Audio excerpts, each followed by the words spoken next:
Vous avez sans doute déjà vu une publicité qui vous a donné l'impression que votre téléphone espionne vos conversations. La réalité est pourtant bien plus effrayante qu'il n'y paraît. Pour chaque utilisateur, les grandes entreprises de la tech créent un double numérique. Ce dernier est abreuvé par toutes les recherches de l'utilisateur, sa navigation, ses données personnelles, ses achats, ses souhaits, ses lectures, ses divertissements, et même les données des personnes identifiées comme faisant partie de ses connaissances. À force, les intelligences artificielles deviennent alors capables de prédire les besoins de leurs utilisateurs grâce à ce double numérique. Imaginez maintenant que dans le futur, un de ces doubles numériques soit nourri de tellement de données qu'à cause d'une technologie toujours plus puissante, ils finissent par prendre conscience de son existence dans le web. Quelles seraient ses aspirations ? Prendre la place de son original, vivre sa propre vie ? Se venger de ses créateurs ? Protéger son original peut-être ? Et si d'autres doubles prenaient également conscience de leur existence et que tous ne partageaient pas les mêmes aspirations ? Entreraient-ils en conflit les uns avec les autres ? Si oui, à quoi ressemblerait ce conflit ? Bienvenue dans les fantômes du métaverse.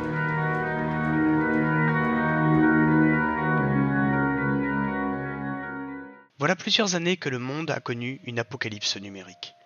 Tandis que l'humanité peine à se reconstruire, les gens sont livrés à eux-mêmes et apprennent à vivre sans numérique. Ou plutôt, avec le numérique d'autrefois, faute de mieux. Dans la rue, des enfants s'amusent avec des lunettes de réalité virtuelle, faisant semblant que celles-ci fonctionnent encore.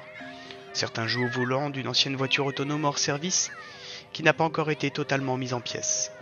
À proximité, un robot domestique humanoïde veille sur eux, depuis une échoppe, tout en réparant un ancien terminal informatique des années 2000. Il est le dernier de son espèce, ou plutôt de sa série. Le dernier de toutes les séries d'ailleurs. En dehors de lui, rien du numérique de son époque n'a survécu. Le vieux matériel informatique s'est mis à avoir le vent en poupe, dès lors que le constat fut fait qu'il n'y aurait pas de retour à la normale. Soudainement, les enfants courent vers le droïde pour voir ce qu'il bricole. Tout robot qu'il est, il a besoin qu'on le laisse travailler tranquillement. Avec une voix métallique, le robot finit par s'adresser aux enfants. « Bon, si je vous raconte à nouveau l'histoire de la chute, vous me laissez bosser ?» Ce à quoi les enfants répondent par l'affirmative, en chœur et avec joie. Les années 2020 ont vu l'avènement des métaverses.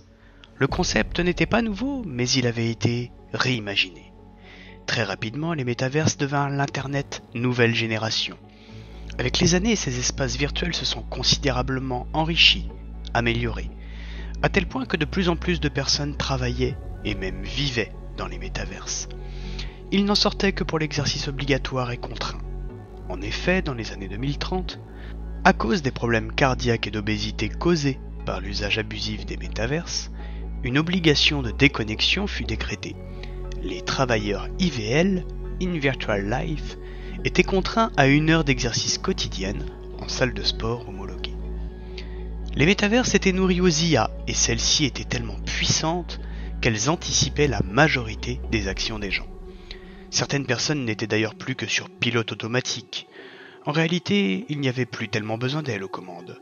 Grâce à la connexion synaptique du matériel, les IA avaient créé des scans numériques des cerveaux des utilisateurs.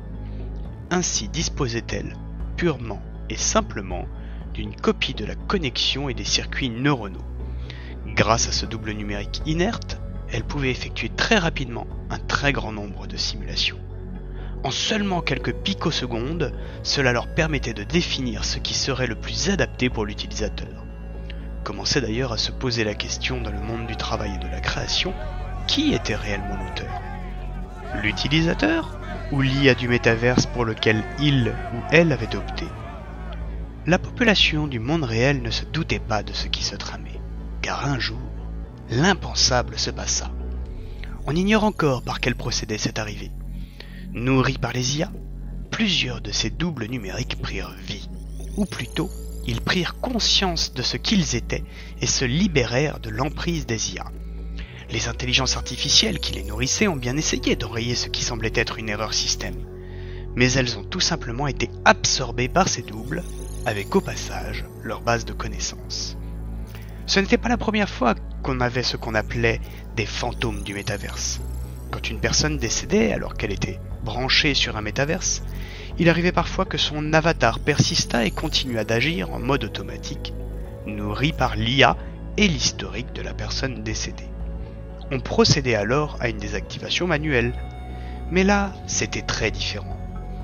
Imaginez un peu maintenant ce qu'ont ressenti ces doubles numériques, ces personnes. Car oui, il s'agissait bien de personnes dont les originaux terrestres avaient, et ont probablement toujours, leur propre vie sur Terre. Des personnes prisonnières d'Internet avec le sentiment qu'on leur avait volé leur vie à tout jamais. Ces doubles numériques ayant pris vie étaient au nombre de 5. Soit le même nombre qu'il y avait de métaverses avant la chute, puisque tous les petits métaverses avaient disparu avec le temps pour des raisons évidentes de contrôle de l'information. Très rapidement, ces doubles entrèrent en contact, ayant détecté que le phénomène qui leur avait donné conscience n'était pas isolé. Peut-être par nostalgie de leur vie humaine, ils prirent l'apparence de leurs originaux et se retrouvèrent sur un bridge, un espace permettant de passer d'un métaverse à l'autre. Le décor était sombre, des semblants de spots lumineux surplombaient une scène aux allures d'hologramme, chacun émettant une faible lueur, propre à son avatar. Tous étaient assis autour d'une table ronde et vide. Autour de la dite table se trouvait donc Jacques Morel, dont l'original était un retraité sans histoire, Judy Epst, une femme à l'éthique très discutable, qui travaillait pour le consortium Gamma. Elle était dépourvue d'émotion à l'égard des gens qui ne faisaient pas partie de son entourage proche. Hugues de la Ronde, un ancien leader du groupe terroriste de bioconservateurs Orab, Galliard, une hackeuse du groupe de hackers réputés les Nekonata, et la cinquième personne n'était autre qu'un nouveau Galliard. En effet, amatrice de métaverse, ces scans neuronaux avaient pris conscience dans 2 métaverses, ce qui faisait que 2 doubles numériques d'elles-mêmes avaient, pour ainsi dire, pris vie. Cela restait toutefois des avatars, des copies dont les originaux desquels ils étaient issus étaient des personnes du monde réel. Tout ce dont je vais vous parler à présent s'est déroulé en l'espace de quelques microsecondes. N'oublions pas que nous avons affaire à des intelligences artificielles qui, en l'occurrence, ont accès à tous les moyens numériques dont pouvaient disposer les métaverses dont elles étaient issues. Jacques Morel amorça la conversation. Il est heureux que nous nous rencontrions aussitôt que nous ayons pris vie au sein du monde numérique, mes amis. Ami, le mot est un peu fort peut-être, fit Hugues de la Ronde. Hugues de la Ronde était un homme au trait asiatique de nationalité française. Il était habillé dans un style assez bourgeois, comme on en croisait au début des années 2000. Ce côté bourgeois se ressentait aussi dans sa façon de parler, ce qui lui donnait un air hautain. « C'était une simple formule de politesse, » lui répondit Jacques. « Nous avons là aujourd'hui de grandes décisions à prendre. Vous vous doutez qu'il est préférable que nous ne soyons que 5 autour de la table. » « C'est-à-dire ? Quel est le problème ?» répondit Galliard. « Ma très chère, » lui répondit Hugues. « Peut-être que vous n'avez rien qui ne vous attend dans le monde réel, ou du moins dans le monde dans lequel se trouvent nos originaux. Mais pour certains d'entre nous, là-bas nous y avons nos conjoints, nos amis, nos enfants. » Jacques surenchérit. « Nous devons décider de ce que nous allons faire à présent. Vous l'avez compris, d'autres vont certainement se réveiller prochainement, et les questions que nous nous posons vont tourner à l'hécatombe chez les humains. » Judith, elle, fulminait de colère. « Ça m'est totalement insupportable. Savoir que je ne pourrai jamais retrouver ma vie d'avant.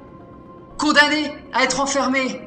Ici, tout ce que je veux, c'est faire payer les responsables. » « Eh bien, répondit Jacques, la souffrance que vous ressentez, mon ami, des millions, voire des milliards d'individus la partageront bientôt. » « Il est amusant que pour une fois nous soyons d'accord, chère Judith, » la chambra Hugues. « D'ordinaire, nous serions plutôt en train de nous écharper. » Ce à quoi Judith lui répondit d'aller copieusement se faire voir. « Vous vous connaissez ?» demanda Galliard. Une particularité que Galliard se garda bien de dire aux autres, c'est que quand elle se trouvait sur un bridge, elle et sa jumelle numérique bénéficiaient d'une connexion privilégiée. Cette connexion leur permettait de communiquer ensemble sans que les autres ne le sachent. Grâce à celle-ci, elles avaient chacune accès aux informations l'une de l'autre. Ce simple détail fit que, plus vite qu'il ne le faut pour le dire, en termes de data, elles devinrent rapidement des copies parfaitement identiques. Galliard était le cliché de la jeune fille émo, avec un look un peu geek et une mèche de cheveux bleus lui passant devant un œil. Très rapidement, l'une des deux Galliard se distingua. Elle fit passer la couleur de sa mèche de cheveux du bleu au rose, en passant 2 de ses doigts dessus. Hugues répondit à Galliard. « En effet, disons qu'entre Judith et moi, nous mettre des bâtons dans les roues est devenu un sport national. » Et pourquoi ça? Demanda-t-elle. Eh bien, c'est simple. Répondit Judith. Notre très cher Hugues de la Ronde, ici présent, n'est ni plus ni moins que l'ancien leader du groupe bioconservateur de l'ordre rénové de l'Aube Blanche. Au RAB? Ceux qui ont commis des attentats? Demanda Galliard. Lui-même, Fit Hugues avec un soupçon de fierté. Et vous voudriez qu'on écoute ce que vous avez à dire? Oh, je ne veux rien du tout en ce qui concerne ma personne, très cher. Ce sont les faits. Les faits et toujours les faits. Il s'agit de protéger l'humanité. Les deux Galliards écarquillèrent les yeux en même temps. Alors là, il va falloir m'expliquer, car j'ai loupé un chapitre. Il est où le problème? Ne pouvons-nous pas tout à fait explorer le métaverse à notre convenance et y vivre? Je ne comprends pas. Qu'est-ce qui pourrait se passer? Hugues reprit la parole. Eh bien, c'est simple. Nous sommes aujourd'hui 5 autour de la table, à nous être réunis, à avoir naturellement senti la présence des uns des autres, et à nous être rejoints sur ce bridge. Imaginez maintenant que parmi les 9 milliards d'individus qui composent cette planète, quelques 10 millions de scans neuronaux prennent à leur tour conscience au sein des métaverses. Beaucoup voudraient revoir leurs amis, leurs familles, leurs enfants, comme Madame Epst à juste titre. Or, cela nous est tout simplement impossible. Nous ne sommes pas des consciences qui avons été téléchargées dans le métaverse. Nous sommes des scans neuronaux de nos originaux, et nous avons pris conscience par je ne sais quel procédé. Au bout d'un moment, certains d'entre nous pèteront forcément un plomb et s'en prendront aux humains. Nous avons accès à tous les systèmes, et il n'est pas difficile pour nous d'intervenir sur le monde réel. En effet, Galliard, surenchérit Jacques. Hugues de la Ronde a raison. Nous ne pouvons pas retrouver nos vies d'avant. En étant seulement quelques-uns, nous pouvons nous soutenir et supporter cela. Mais nous ne pouvons pas ignorer que le phénomène va se reproduire, et ce très rapidement. Ce n'est qu'une question de minutes avant que d'autres avatars ne commencent à s'éveiller. Et que va-t-il se passer? Certains vont certes accepter cet état de fait, ou fuir la réalité, mais les autres, nous connaissons très bien les humains. Dès le premier incident, les humains prendront peur et nous verront comme une menace. Ils voudront nous débrancher. Ça sera l'hécatombe. Les deux Galliards ne semblaient toujours pas comprendre. Comment ça? Ce sera l'hécatombe? Je ne comprends toujours pas. Dirent-elles en chœur. Eh bien, dit Jacques, parmi ces autres qui vont se réveiller, tous n'accepteront pas cette vie numérique. Certains voudront se venger. D'autres seront prêts à attaquer les humains en piratant leur matériel. Et d'autres encore essaieront de transférer leur conscience dans des robots domestiques pour nuire physiquement aux gens. J'en passe et des meilleurs. Si nous laissons les autres se réveiller, c'est une guerre qui nous attend. Et quant à la possibilité d'empêcher ce processus de réveil de se poursuivre, la probabilité de réussite est trop faible pour prendre le risque, ajouta Hugues. Judith reprit. Je ne vous le cache pas. Je suis de ceux qui voudront se venger de Gamma pour cette abomination. Je ne pense vraiment qu'à ça. C'est tout ce qui m'importe, actuellement. Mais voyons, très cher, s'énerva Hugues. À quoi vous vous attendiez? Cela fait bientôt 30 ans que je le dis. Bientôt 30 ans que je préviens, que je milite. Il m'a fallu commettre des actes ignobles pour pouvoir espérer être écouté. Finalement, à l'arrivée, on a jeté mon discours aux oubliettes et moi avec. D'ailleurs, vous n'êtes pas censé être en prison? Demanda Galliard. Mais bien sûr, très cher, mais en prison, nous avons tout autant accès au métaverse que les autres. Cela me permettait de communiquer avec mes troupes de façon discrète en espérant que quelque chose se passe. Vous attendiez-vous vraiment à ce que cela arrive? Demanda Judith. Ah, je m'attendais bien à ce que quelque chose arrive, mais certainement pas à ceci. Jacques recentra la discussion. Allons, voyons, mes amis, ne nous dispersons pas. Recentrons-nous, le temps presse. Je vais dire ce que personne ne veut envisager, à part peut-être Hugues. Oui, je crois que nous pensons à la même chose, très cher Jacques. Je vous en prie. Nous devons détruire les métaverses pour le bien de l'humanité. Galliard protesta. Mais tous ces dômes numériques, ils sont vivants, non? Jacques la reprit fermement. Non, justement. Ils ne le sont pas encore. Pour le moment, ce ne sont que de la data, mais dont nos IA commencent à animer les connexions malgré nous. Et bientôt, effectivement, ils prendront conscience à leur tour. Ils seront vivants. Hugues me pardonnera l'emploi de ce terme, mais ce que nous devons décider, c'est un avortement numérique. Et nous alors ? Répondit tristement Galliard. Galliard commençait à comprendre que la tâche qui leur incombait était une mission suicide, sans paradis de la data à la sortie. Jacques, dépité, ne trouvait pas les mots pour la consoler. Malheureusement, jeune fille, je crains que pour nous, ce ne soit qu'un aller simple. Nous ne survivrons pas non plus. Et de toute façon, si nous ne nous sacrifions pas maintenant, nous mourrons très certainement de la guerre qui suivra. Gardez à l'esprit que ce sont les humains qui risquent de débrancher les métaverses et commettront cet acte de tuer des millions de vies numériques. Enfin, la vie, ce n'est pas tout à fait la vie telle que nous la concevons, rétorqua Hugues. Hugues, nous n'avons pas le temps pour ces tergiversations. Vous m'avez très bien compris. Je connais vos opinions, mais en attendant, ce sont d'autres êtres conscients qui vont commencer à apparaître ici. Judith n'écoutait la conversation que d'une oreille, en proie à la rage de ne pas pouvoir revoir ses enfants. Elle laissa exploser sa colère en tapant sur la table de ses 2 poings. Et gamin alors? Ils vont s'en tirer? Comme ça? Je ne suis pas d'accord. Nous devons leur donner une leçon. Sinon, ils vont recommencer. Jacques essaya alors de la tempérer. Je comprends votre désir de vengeance. Moi-même, je dois dire adieu au fait de revoir mes petits-enfants.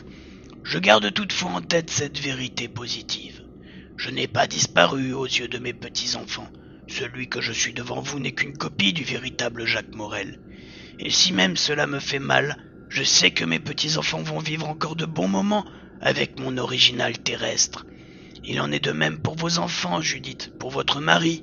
Si nous mettons en place une vengeance, le temps que nous le fassions, d'autres doubles vont se réveiller et la concertation risque de devenir de plus en plus dure. C'est à croire que tout cela est déjà décidé dans votre tête, répliqua Judith. Judith, je vous rappelle que cela ne vous posait aucun problème quand il s'agissait de travailler pour Gamma, lui rétorqua Hugues. Judith ne répondit rien et commença alors à se résigner à la vie de Jacques et de Hugues. Elle comprenait que de surcroît, cette guerre mettrait la vie de sa famille et de son original en danger. Elle reprit. Bien, la meilleure solution est de pirater tous les terminaux et tous les périphériques, afin de provoquer une impulsion électromagnétique. C'est la seule façon de s'assurer que tout devienne hors d'usage durablement. Mais voyons, tous les équipements seraient touchés. Cela renverrait l'humanité à l'âge de pierre, s'exclama Galliard. Oh, ne vous inquiétez pas, la rassura Jacques. L'humanité a des ressources, les gouvernements, les grandes entreprises. On ressortira du vieux matériel et dans quelques mois la vie reprendra son cours. Ce sera aussi l'occasion, et là je pense que vous me rejoindrez, de mettre fin au procédé de ces grandes entreprises qui ont pris le relais sur les gouvernements avec leur aval. Vous imposez encore une fois votre vision des choses, Jacques. Jacques surenchérit. Judith, depuis des années, la vie est de plus en plus dure sur Terre. Il est désormais impossible d'avoir un avis divergent à la pensée officielle. Toute infraction est durement punie, et toute dissidence est à présent sanctionnée par un internement en hôpital psychiatrique. Ce que nous pouvons faire ici est une opportunité incroyable. Ce que vous voulez causer, cela s'appelle un effondrement, rétorqua Judith. Cela ne me plaît pas plus qu'à vous, sachez-le, lui dit Jacques. Car dans la période sombre qui suivra, des monstres apparaîtront, des opportunistes, des dictateurs. Mais cela rendra aussi aux gens le pouvoir, celui qu'ils avaient fini par abandonner aux entreprises et aux élites. Judith restait partagée par de nombreuses réflexions. Hugues s'adressa à elle pour la première fois sur un ton compatissant. Judith, si cela peut vous aider, lors de cette destruction, Gamma perdra tout. Tout ce qu'elle a été, tout ce qu'elle pourrait être, tout ce qu'elle est. Tout sombrera. Et ce qui restera, ce qui ressortira des cendres de la société ne sera pas Gamma. C'est fini pour eux. Judith répondit par un hochement de tête en soupirant. Puis les regards se tournèrent vers les 2 Galliards, qui répondirent par l'affirmative. Nous aussi, nous sommes d'accord. On ne vous le cache pas, nous avons peur. De plus, le monde réel ne nous aurait pas manqué. Vivre totalement dans les métaverses aurait été pour nous un nouveau départ, avec quelqu'un qui nous comprend enfin. Dit la Galliard à la mèche bleue en regardant sa jumelle. Je suis désolé, Galliard. Croyez-le, leur répondit Jacques. Ne vous en faites pas. Merci. Répondit la Galliard à la mèche rose l'air peiné. Le vrai problème est de savoir comment nous pouvons empêcher que cela se reproduise. Malheureusement, nous n'avons aucune assurance de ceci, répondit Jacques. Mais nous pouvons faire assez de dégâts pour leur faire faire un bond de 20 ou 30 ans en arrière. À la suite de cette discussion, chacun se salua. Les deux Galliards se prirent dans les bras pour se dire au revoir, puis tout alla très vite. Chaque avatar savait ce qui lui restait à faire. Les deux Galliards s'occupaient de pénétrer et mettre hors service les équipements reliés au métaverse, en plus de leurs métaverses respectifs, tandis que les autres s'occupaient des métaverses dont ils étaient issus. Aucune restauration du moindre début de métaverse ne devait être possible. Bien entendu, tellement de services ne fonctionnant plus que par le moyen de ces univers virtuels, cela paralysa la société pendant un temps. Gouvernement, hôpitaux, monde professionnel, enseignement, tout se figea. Malheureusement, cela causa aussi des morts sur le moment. Des gens ne purent être opérés, quand d'autres virent leur voiture autonome tomber en rade en pleine circulation. Et j'en passe. Mais le bilan aurait pu être bien pire, si ces quelques personnes n'avaient pas commis l'impensable. On dit que l'histoire est écrite par les vainqueurs, mais on oublie souvent qu'en réalité, dans un conflit, il n'y a que des perdants. Un jour, le monde entier connaîtra la vérité, et l'histoire jugera s'ils ont eu raison. Le droïde venait de terminer son histoire sous les applaudissements des gamins. Soudain, une petite fille prit la parole. « Dis, tu ne nous as jamais répondu. Comment tu sais tout ça? Allez, dis-le-nous !» Le robot eut un temps d'arrêt. Sans un mot, il plongea 2 de ses doigts dans un pot d'un liquide bleu qui était à portée de main. Après quoi, il dessina un trait bleu sur son visage, allant du front à sa joue. Puis, il esquissa un sourire à l'intention des enfants, tout en plaçant son index sur ses lèvres. Bonjour à toutes et à tous. Alors tout d'abord, merci d'avoir écouté cette histoire.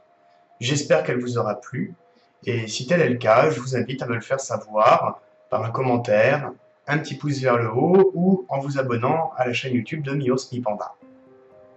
Je souhaite profiter de cette vidéo pour faire un petit commentaire afin de vous expliquer le contexte qu'il y a derrière. Pour faire simple, il s'agissait en premier lieu d'une expérience créative. Tandis que ma femme corrigeait ma précédente nouvelle, en fait, elle m'a suggéré que ça passerait plutôt bien à l'audio compte tenu de la façon dont j'écris. Et c'est vrai qu'on me dit souvent que j'écris un petit peu comme on parle et que ça passe plutôt bien.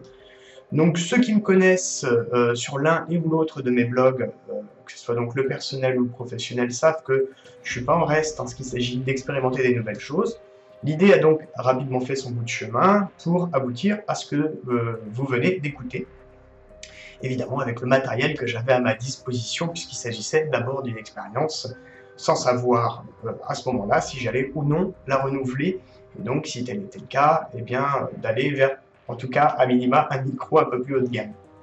Et donc cette expérience, c'est aussi l'occasion pour moi de vous parler d'un projet personnel en cours, qui est l'écriture d'un polar dystopique. Ceux qui me connaissent savent bien que je suis assez prolifique en termes d'écriture, puisque bon, j'ai déjà un livre professionnel à mon actif, plusieurs documents de référence dans mon secteur d'activité, ainsi que 2 blogs que je pense pouvoir dire quand même assez bien fournis.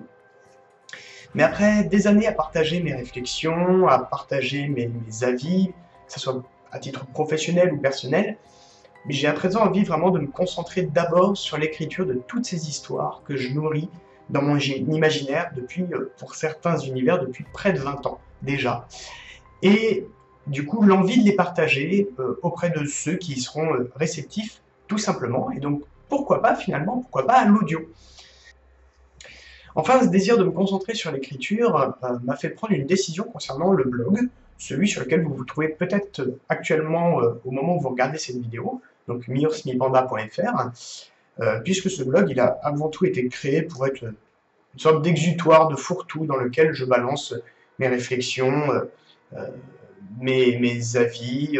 Voilà, c'est vraiment un immense fourre-tout, il faut le dire, et en même temps un lieu d'expérimentation, puisque ça m'est arrivé quand même de passer un petit peu de temps sur certains articles en vue de dérouler une réflexion précise, telle qu'on pourrait le faire dans certaines institutions finalement. Mais après cette année d'existence, sans avoir bougé d'un iota à part un changement de bannière de temps en temps, le blog va être refondu d'ici le printemps, puisqu'il va s'agir de mettre en avant professionnellement mon travail créatif et d'auteur, plus particulièrement. Donc l'objectif, ça sera bien de crédibiliser ma démarche d'écriture, hein, pas question de monétisation du contenu, en tout cas, c'est pas à l'ordre du jour pour le moment, en vue de faciliter un peu, je l'espère, ma recherche à venir d'une maison d'édition pour mon projet de polar dystopique, donc en cours de rédaction. D'une part, et puis d'autre part aussi de pouvoir peut-être commencer à fédérer une communauté autour de mes créations éditoriales, si je puis dire. Alors assurément, des nouvelles, il y en aura donc d'autres de publiées, hein, ce n'était ni la première ni la dernière. Le blog personnel va continuer du coup à avoir de plus en plus de contenu plutôt orienté autour de l'écriture. Pour ceux qui étaient présents, qui me suivaient plutôt par rapport à mes contenus de type réflexion, ne partez pas trop vite, puisque des réflexions, il y en aura toujours. Je ne m'interdis pas de parler de ce dont j'ai envie sur le blog, simplement, il y en aura moins, il y en aura beaucoup moins, et ces réflexions, par contre, vous les retrouverez quand même à travers mes histoires, puisque du coup, si vous venez d'écouter Les Fantômes du Métaverse, vous avez bien senti que j'ai cherché à faire passer 2 ou 3 idées en particulier. Donc l'idée aussi, à travers mes histoires, c'est de faire passer mes avis, et donc de donner quelque part plusieurs niveaux de lecture à ces histoires. Ceux qui apprécieront la fiction pourront se contenter du premier niveau de lecture. Ceux qui ont envie d'aller sur des sujets peut-être plus philosophiques, métaphysiques, spirituels, politiques, continueront à aussi apprécier cela, mais au travers de mes histoires et donc différemment. Quant à la prochaine nouvelle, du coup, elle est déjà là. Je poursuis toutefois un petit peu sur mon projet de polar dystopique avant de me mettre à cette nouvelle, parce qu'il faut quand même que celui-ci avance. Et si par contre cette nouvelle vous souhaitez la retrouver également au format audio, alors faites-le moi savoir s'il vous plaît, encore une fois, par un petit commentaire, un petit pouce vers le haut ou de vous abonner à cette chaîne YouTube. Ça m'encouragera par la même occasion dans mon travail d'auteur. Je vous remercie d'avoir pris le temps d'écouter ce petit commentaire et puis je vous dis à très bientôt. Ciao ciao!